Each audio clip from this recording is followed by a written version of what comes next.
berjumpa lagi kita di channel Cikgu Nia AC. Baik, Cikgu akan sambung video berkaitan dengan bab 10 bagi tajuk Sejarah Tingkatan 2, iaitu 10.4 keunikan masyarakat Bumiputra, Sarawak dan Sabah. Baik, ini adalah video cikgu yang kedua untuk tajuk 10.4. Jadi untuk video kali ini kita akan tumpukan kepada tajuk yang keempat, iaitu kesenian dan juga perayaan. Untuk tajuk keenam, iaitu tarian dan juga seni bena, kita akan tengok di dalam siri ketiga nanti. Baik, kita akan tengok tajuk yang keempat di dalam 10.4 ini, iaitu kesenian. Barang kesenian mempunyai pelbagai kegunaan dan selalunya dihiasi dengan pelbagai motif yang menarik. Untuk barang-barang kesenian ini selalunya dihasilkan bagi tujuan sara diri, iaitu untuk kegunaan sendiri. Sekiranya mempunyai lebihan akan dijual secara kecil-kecilan. Namun, sekiranya terdapat lebihan ataupun permintaan, barang kesenian ini akan dikomersilkan dan seterusnya didagangkan bagi tujuan untuk menambah pendapatan masyarakat di Sarawak dan Sabah. Bagi masyarakat Sarawak, antara barang kesenian yang dihasilkan adalah tenunan kain, iaitu puah kumbu. Ini adalah puah kumbu, di mana puah kumbu ini merupakan hasil kerja tangan kaum Iban dan merupakan kain kapas dan selalunya digunakan dalam pelbagai majlis seperti kelahiran, perkahwinan, kematian. Tenunan kain yang kedua adalah keringkam. Ini adalah kain keringkam, di mana hasil seni ini adalah hasil kerja tangan kaum Melayu. Keringkam merupakan kain kapas dan kain sutera, di mana disulam dengan benang emas, perak dan juga tembaga. Seterusnya, barang kesenian yang kedua iaitu kraft tangan. Antaranya adalah sintung duduk yang dihasilkan oleh kaum Iban. Tujuannya bagi membawa benih padi. Yang kedua adalah lanci yang digunakan untuk membawa hasil padi. Yang ketiga adalah basong yang digunakan untuk memburu.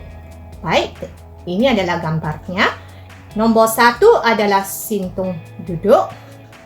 Yang kedua adalah lanci. Yang ketiga adalah basong. Seterusnya terdapat juga bakul yang dihasilkan oleh orang Ulu, di mana selalunya bakul ini akan dihiasi dengan manik. Dan bagi golongan atasan, terdapat simbol seperti naga, manusia, burung kenyalang dan juga harimau. Kraft tangan yang kelima adalah terendak yang dihasilkan oleh kaum Melanau.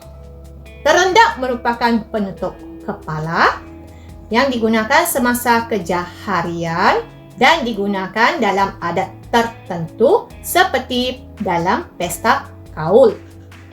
Baik, ini adalah gambarnya, di mana nombor 4 merupakan bakul yang dihasilkan oleh orang Ulu. Yang kelima adalah terendak, iaitu penutup kepala yang dihasilkan oleh kaum Melanau. Barang kesenian yang ketiga yang akan kita tengok bagi masyarakat Sarawak adalah dari segi pertukangan. Antara pertukangan yang terdapat di Sarawak adalah tiang totem atau juga dikenali sebagai salong. Ini adalah tiangnya. Dihasilkan oleh kaum orang Ulu dan tiang ini melambangkan status masyarakat. Hanya mayat golongan atasan boleh diletak tinggi di atas tiang salong ini. Yang kedua adalah patung burung kenyalang. Ini adalah patungnya, di mana patung ini merupakan lambang kepahlawanan kaum Iban. pemberi semangat kepada pahlawan Iban, juga merupakan penjaga rumah panjang daripada semangat jahat dan juga penyakit. Baik, kita akan tengok barang kesenian masyarakat Sabah. Yang pertama adalah tenunan kain, iaitu inavol.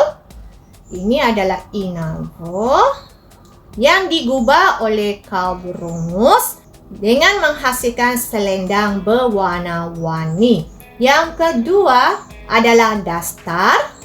Ini adalah kain yang dihasilkan oleh kaum Iranun, digunakan sebagai tanja. Barang kesenian kedua masyarakat Sabah adalah keratangan. Yang pertama adalah wakit, di mana wakit digunakan untuk membawa barang yang besar. Kedua adalah tayen yang digunakan untuk membawa hasil kebun. Selain hasil kebun, tayen juga digunakan untuk menghantar barangan perkawinan. Yang ketiga adalah buan yang digunakan untuk menyimpan barangan.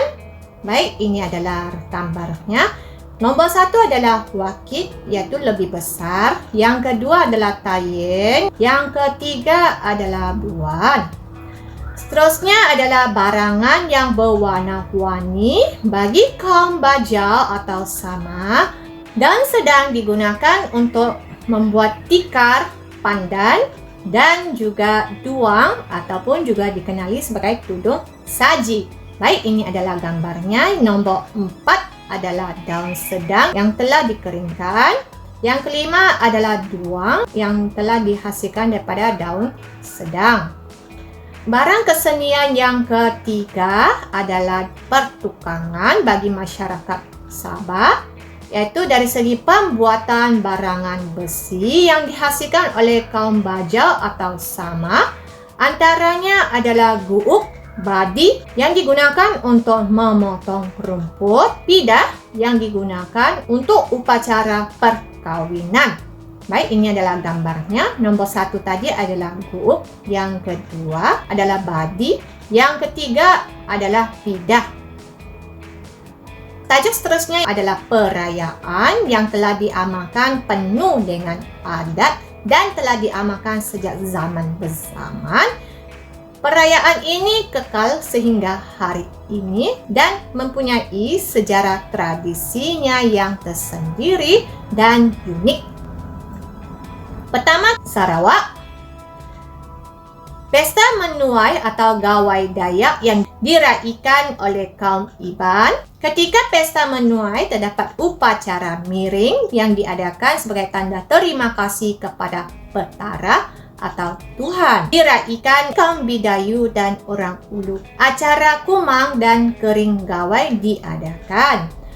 Perayaan yang kedua adalah pesta Babulang dan makan tahun yang dirayakan oleh kaum Bisaya dan Kadayan. Bagi pesta Babulang merupakan pesta menuai dan acara lomba kebau akan diadakan.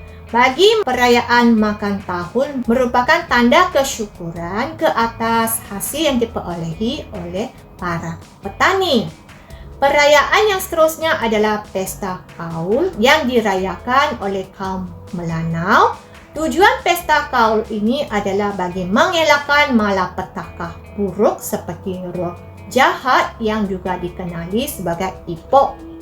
Acara timbau akan diadakan, iaitu satu permainan berayun oleh golongan lelaki.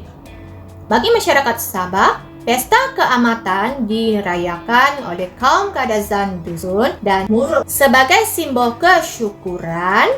Pada masa yang sama juga meraihkan semangat padi atau dikenali sebagai Bamba Azon atau Bamba Rayon. Upacara ini dijalankan oleh Bobo Hizan atau Bobo Lian bagi kaum Kadazan Dusun dengan harapan tahun hadapan dapat lebih banyak hasil tuaian padi. Pada pesta keamatan akan diadakan juga pertandingan Ratu Cantik atau dikenali sebagai unduk ngadau sebagai tanda memperingati asal-usul pengorbanan Huminodon.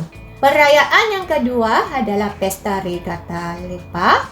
Gambar ini merupakan lepa-lepa semasa Pesta Regatta Lepa yang dihiasi dengan cantik. Tujuan Pesta Regatta Lepa ini adalah memperingati peranan lepa dalam kehidupan kaum Bajau atau Sama di pantai timur Sabah. Pada masa yang sama juga acara perlombaan perahu akan diadakan. Tahukah anda, yaitu Huminodon, di mana bagi kepercayaan kaum Kadazan Dusun, Huminodon merupakan seorang puteri anak kepada Ki Noingan atau Minamanggun, iaitu pencipta. Huminodon telah mengorbankan dirinya bagi membantu manusia yang mengalami kesusahan semasa musim kemarau. Sebagai rumusan, perayaan yang disambut oleh masyarakat di Sarawak dan Sabah dipenuhi dengan tradisi nenek moyang, iaitu dari segi sejarah dan juga budaya, di mana perayaan ini mempunyai keserumpunan alam Melayu, iaitu sentiasa menghargai alam sekitar dan seterusnya membantu kehidupan seharian masyarakat Sarawak dan Sabah. Baik, cikgu rasa setakat ini saja perkongsian video pada kali ini. Semoga penghasilan video-video ini akan dapat membantu anda. Teruskan untuk memberikan sokongan kepada cikgu. Bye!